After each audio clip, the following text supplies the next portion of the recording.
By mid-morning, finding a parking space at the MetroCenter was like looking for gold. And inside the giant shopping mall, the traffic was just as heavy. The only difference was people were on foot.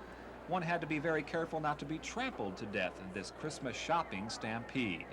The weekend after Thanksgiving marks the traditional opening days of the Christmas shopping season. Retailers advertise heavily and offer big sales, and shoppers pack the stores, making this weekend an even busier time than the days just before Christmas. I wanted to see what they had on sale. I knew there were going to be a lot of big sales today. You always start your Christmas shopping this early, or is this early for you? Oh no, I started in August. I always try to get done by the 1st of December. Why do you do it that way? The crowds are too big and you can't always find the size that you want. It's the sales we're on. The sales? Right. Did you expect this many people? Sure did. How about you? Why'd you come along? Just to help her carry the packages. The next 3 days will serve as an indicator for retailers as to how much business is in store for the next month. The last couple of years, we've just come out of an economic slump in the Phoenix area. Construction activity seems to have picked up quite a bit, and retail activity, we're quite pleased with it so far this year. But we're hopeful for at least, during this Christmas season, at least an 8 to 12% increase, excluding the inflationary factor for 1977. And hopefully that'll point to a real good year next year for us. As evidenced by the size of the crowds already jamming the stores, predictions of a very successful Christmas season for retailers are already coming true. So don't be mistaken that it's still early to get your Christmas shopping done. The rush has begun, and it's in full force. Mike Era, Cool News 10. Whether your choice this year is a pine, fir, or spruce, they can all do this: burn. That's exactly what happened to Dr. Maurice Ferrer and his family when the Christmas tree caught fire and destroyed their Phoenix home. How do the fires start? Well, they can start with these, the lights that you put on your Christmas tree. Before the lights are strung on a tree, they should be checked very carefully and make sure there are no broken wires, no broken insulation, and that there are no shorts. Then go ahead and plug in the lights, but before stringing them on the tree, place them on a non-flammable surface for 10 to 15 minutes, and then check them for melting or smoking. If your choice is a metal tree, remember that lights should never be attached to the tree. The sharp metal edges may cut the cord insulation and result in severe shock to anyone touching the tree. The way to illuminate metal trees safely is with floodlights. If you purchase an artificial tree, make sure that it's fire resistant. But like a live tree, it should be kept from a heat source. What about all the trim for those trees? Glass balls like this are attractive, but they easily break and just as easily can cut young hands. And this candy garland, well, it was clearly labeled not edible, but would a young child know that? More and more products are being labeled flame-proof. Look for them for a safe tree.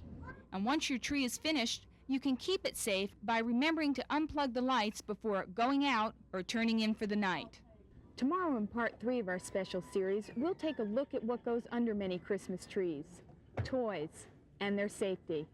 Monica Lee, Cool News 10. They roll, rattle, and pop. They also cut, scrape, and bruise. Excluding bicycles, we estimate that there will be approximately 500,000 in toy-related injuries. How do you make certain that a child's Christmas smile doesn't turn to tears? In the past, the Consumer Product Safety Commission had a banned toy list to use as a guide, but that's been discontinued. The Commission says that the large number of toys that flood the market just before the holidays makes it impossible to check all of them. There are, however, danger signs that you can look for when shopping this Christmas. Watch out for toys with sharp edges or parts that can cut. Small parts can be swallowed or inhaled, and loud noises can damage hearing. Propelled objects can injure eyes, and the wrong toys for wrong ages can also lead to accidents. In other words, a toy suited for a 10-year-old may mean injury for a 3-year-old. Many toys are labeled with information such as age limits to guide you in your choice. But don't just read the labels. Take time to play with the toy yourself. It will help you find a safe toy, and you'll probably have some fun.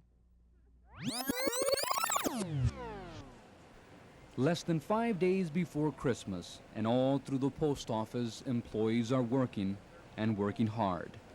Checking and sending those letters and cards and presents to loved ones, near and far. 200 more people are working during this Christmas rush. They must. It's help the post office needs, because millions of pieces of mail must reach the right house. Postal officials are happy, and they say everything is going all right. Well, for Christmas mail, we're current today. We're delivering currently, and if they don't hit us with something heavy, why, we'll be able to clean up by Christmas.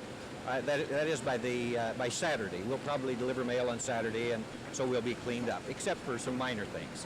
Having Christmas on Sunday has helped the post office a lot, but things could get bad if there's a last-minute mail rush.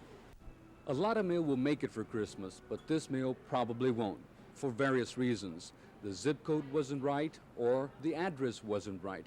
And for some, the letters will end up here in the dead letter file because there was no return address. Jesus Fernandez, Cool News 10. The shoplifter. He or she is not someone who wears a big overcoat or carries a large bag. Nothing distinguishes the shoplifter, not sex, color, age, size, or shape. He can be anyone, and this is his favorite time of the year because his best cover is the crowd. They actually come into a store where it's in a very crowded area.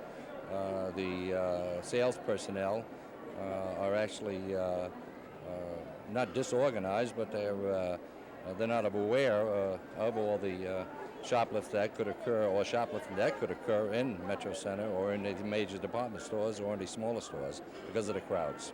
Ought to be made aware that the Arizona state laws have changed in regards to thefts, particularly shopliftings. First conviction is still a misdemeanor, 6 months or $300 fine. On a second conviction, one that has a prior theft involved, it's now a felony, punishable up to 5 years in a state prison. To safeguard against the shoplifters, security police at large stores and major shopping centers like the MetroCenter have strengthened their forces by hiring off-duty Phoenix policemen. Like the harried Christmas shopper, those who are looking out for shoplifters expect to have a Christmas rush of their own in the form of making arrests. Mike Era, Cool News 10. It is by no means a crisis, but city sanitation employees, particularly garbage collectors, are having to work long, hard days to keep things from stacking up anymore. Christmas garbage is scattered all over the city, lining the streets and alleyways, overflowing from garbage cans. Trash collectors are having to spend more time picking up all the large boxes, Christmas trees, and the like that have to be broken down and compacted to fit into the truck. The sanitation department asks residents to cooperate by doing such things as load smaller boxes into bigger ones, break them down, and chop up trees before throwing them out. This will assure faster pickup throughout the week. Just in these two areas right there, just with the trees, with the boxes and what have you. If they helped us a little bit more that way, we could more or less maintain our usual speed, and which would help us quite a bit to try to get the whole material picked up in the same day. The sanitation department and those men in garbage don't want residents to get mad, but be glad that with a hefty effort, everything should soon be in the bag. Mike Era, Cool News 10. Ah, you think you've finally found the perfect gift for Uncle Harry. But what if he doesn't like the choice?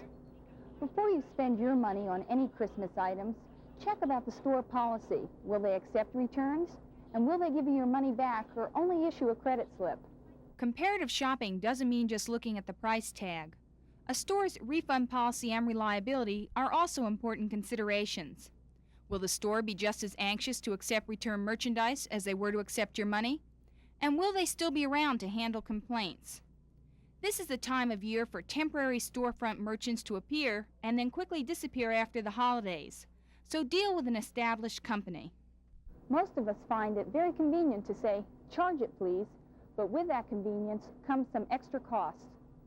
Revolving charge accounts generally have high interest rates. If you're considering a big purchase this holiday season, investigate different types of loans. The effort can earn you some savings. And some stores have a layaway policy.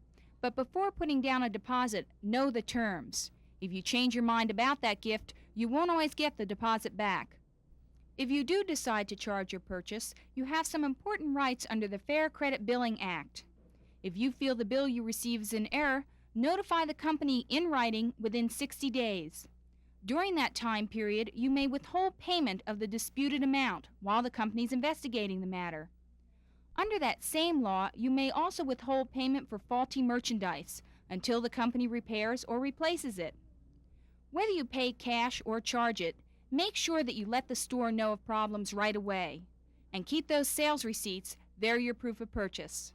Monica Lee, Cool News 10.